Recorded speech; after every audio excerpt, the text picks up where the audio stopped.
Police বাহিনী নয়, সমস্যা এর নেতৃত্বে। কারো রাজনৈতিক হাতিয়ার হতে চায় না রাষ্ট্রীয় সংস্থাটির মাঠ পর্যায়ের সদস্যরা।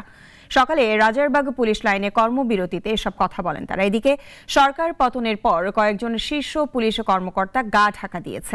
প্রশাসনেও এসেছে রদবদল। ফজলে রাব্বির প্রতিবেদন।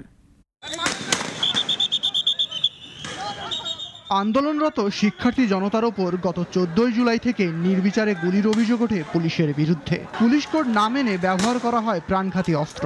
দেশব্যাপী ব্যাপক হতাহত হয়, আছে নির্বিচারে গ্রেপ্তারের অভিযোগও।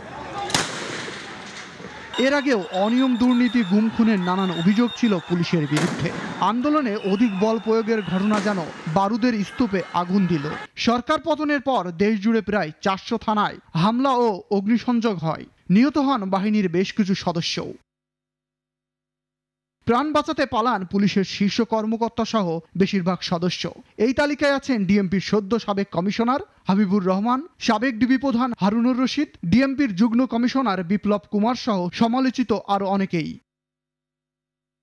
সময় বদলের সঙ্গে সঙ্গে মুখ খুলেছেন মাঠ পর্যায়ের পুলিশ সদস্যরা।